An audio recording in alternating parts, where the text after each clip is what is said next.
Bien, revenons donc à notre cours pour terminer ce chapitre. Alors, déjà, donc, en bilan de ce qu'on a fait précédemment, comment reconstituer les variations climatiques du Quaternaire? Le Quaternaire étant la période d'émergence de l'homme, c'est une période donc qu'on fait remonter jusqu'à 600-700 000 ans.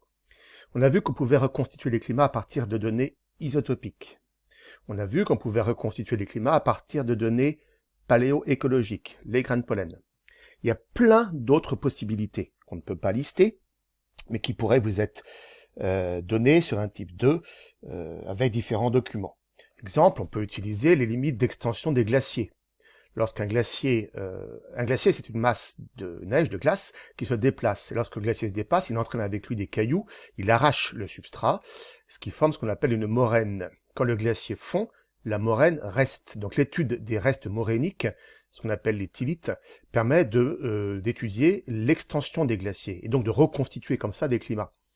On peut aussi étudier, ça c'est tout à fait intéressant, les peintures rupestres. Ça c'est l'exemple de la grotte de Cosquer.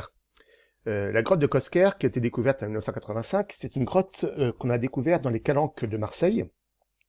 Ce sont des plongeurs qui l'ont découvert. Pourquoi? Parce que cette grotte de Cosquer, l'entrée est aujourd'hui sous l'eau.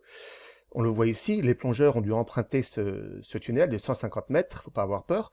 Ils ne savaient pas du tout où ils allaient. Ils ont pris ce tunnel, ils l'ont remonté. Ils sont arrivés ici dans une vaste salle et ils sont sortis de l'eau. Ils ne s'attendaient absolument pas à retrouver ça. Et en sortant de l'eau, qu'est-ce qu'ils voient? En face d'eux, en levant la tête, sur la paroi, des peintures pariétales. Un Lascaux.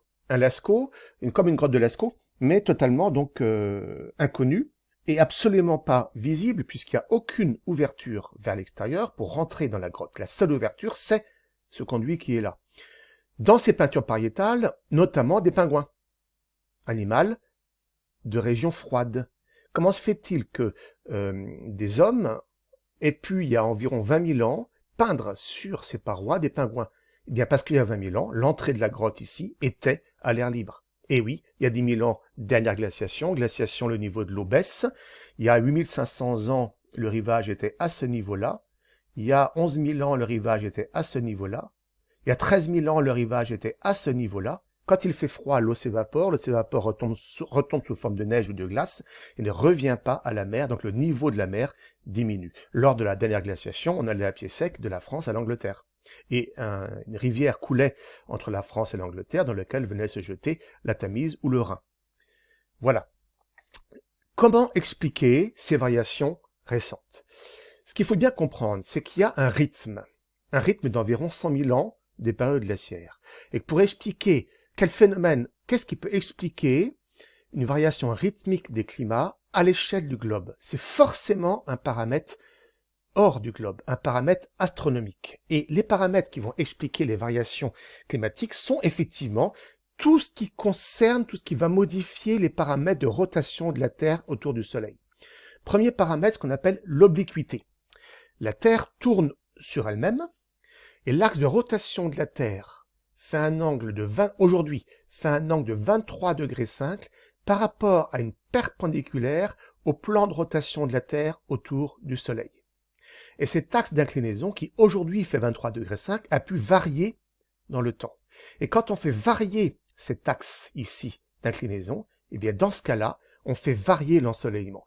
On fait varier les températures à la surface du globe. Lorsque l'angle est faible, le contraste entre l'été et l'hiver est peu marqué. Lorsque l'angle est fort, le contraste entre l'été et l'hiver est très fortement marqué. Donc premier paramètre, l'obliquité. Deuxième paramètre, ce qu'on appelle l'excentricité. L'excentricité, qu'est-ce que c'est? C'est la variation de la trajectoire de la rotation autour du Soleil. Aujourd'hui, la Terre tourne autour du Soleil, mais le Soleil n'est pas placé au centre de l'ellipse de rotation. On est dans cette situation-là. Il fut un temps où le Soleil était très exactement au centre de l'ellipse de rotation qui était un cercle. Cette modification, ce changement de la forme de l'orbite de la Terre autour du Soleil peut expliquer des modifications climatiques. Lorsque l'orbite est quasi circulaire, il y a un faible contraste entre l'été et l'hiver. Lorsque l'orbite est très étendue, alors on a un très grand contraste entre l'été et l'hiver. Enfin, dernier paramètre qui peut agir sur la température, la précession des équinoxes. Qu'est-ce que c'est que ce machin-là? C'est en fait le changement de direction de l'axe de rotation de la Terre. Comme si la Terre tournait comme une toupie autour de son axe. Cette précession, ce qu'on appelle la précession des équinoxes, a aussi une influence sur les températures. Donc l'idée qu'il faut retenir, c'est bien sûr ces trois paramètres, mais c'est que des variations de la température à la surface de la Terre sont explicables par des variations des paramètres astronomiques. Ça ne suffit pas. Pour expliquer l'amplitude de ces variations, il va falloir faire intervenir un autre paramètre qui, lui, là, est franchement terrestre, qui est l'effet rétroactif. Premier paramètre. La solubilité du dioxyde de carbone. On constate que la solubilité du dioxyde de carbone dans l'eau est fonction de la température. Quand la température augmente, le dioxyde de carbone se dissout de moins en moins dans l'eau. Bouteille de champagne, eau chaude, vous l'ouvrez, le bouton pète. Le bouchon s'en va très... Pourquoi? Parce que les bulles de champagne, du dioxyde de carbone, quand le champagne est chaud, ont tendance à sortir. Du champagne plus froid, le bouchon va moins sauter. Parce que quand le champagne est plus froid, le CO2 se dissout plus dans le champagne. D'accord? La température a une influence sur la solubilité du dioxyde de carbone. Vous me direz, et alors? Et alors, c'est extrêmement important pour la raison suivante. Les variations des paramètres astronomiques vont avoir pour conséquence une variation de l'ensoleillement, qui va agir sur la température de surface. Ces variations de la température de surface, si la température augmente, ça va faire que le dioxyde de carbone va moins se dissoudre. Donc j'aurai un relâchement du CO2 océanique. Et dans le même temps d'ailleurs, j'aurai une accélération de la décomposition biologique des sols. Quand il fait froid, il n'y a pas de décomposition. Il y a des mammouths qui sont congelés dans le permasol sibérien et qui ne sont pas décomposés puisqu'il fait froid. Par contre, si la température se réchauffe, alors là, il y aura décomposition. Et c'est très très problématique d'ailleurs pour justement le réchauffement climatique. Donc quand la température augmente, ça accélère la décomposition du sol, ça accélère le relâchement du CO2 océanique. Ce qui veut dire que ça augmente la quantité de CO2 dans l'atmosphère. Donc ça augmente l'effet de serre. Donc par rétroaction positive, ça augmente la température de surface. Ce schéma-là, il est absolument fondamental. Vous voyez, je pars d'une augmentation de la température de surface qui est liée à l'ensoleillement, et je reviens à une augmentation de la température de surface, parce que l'augmentation de la température de surface a pour conséquence l'augmentation de la quantité de CO2 dans l'atmosphère, donc l'augmentation de l'effet de serre que vous devez savoir définir, donc par rétroaction, l'augmentation de la température. Deuxième paramètre qui va influer sur la température par effet rétroactif, c'est ce qu'on appelle l'albédo. Qu'est-ce que c'est que l'albédo? L'albédo, c'est le rapport de l'énergie solaire réfléchie par rapport à la surface à l'énergie solaire incidente. Ce qu'il faut absolument comprendre, c'est que l'albédo sera fonction de la température du sol, de la couleur du sol. Sur un sol blanc, lorsqu'il y a de la neige, la grosse majorité de l'énergie du rayonnement qui arrive est réfléchie. Donc un albédo très fort. Donc peu d'énergie est absorbée. Si peu d'énergie est absorbée, peu d'infrarouge sera émis. Donc un effet de serre peu important. Si je n'ai pas de glacier, si le sol est foncé, beaucoup de rayonnement sera absorbé. Donc peu de rayonnement sera réfléchi. Si beaucoup de rayonnement est absorbé, beaucoup de rayonnement thermique infrarouge sera émis. Donc l'effet de serre sera important. C'est ce qu'on appelle l'albédo. L'albédo variant en fonction de la couleur de la surface. Alors on réfléchit. Lorsque du fait des variations des paramètres orbitaux, eh bien la température augmente. Si la température diminue, la température augmente, allez. Si la température augmente, la quantité de glace polaire à la surface du globe va diminuer. Donc ça veut dire que le globe va absorber plus d'énergie.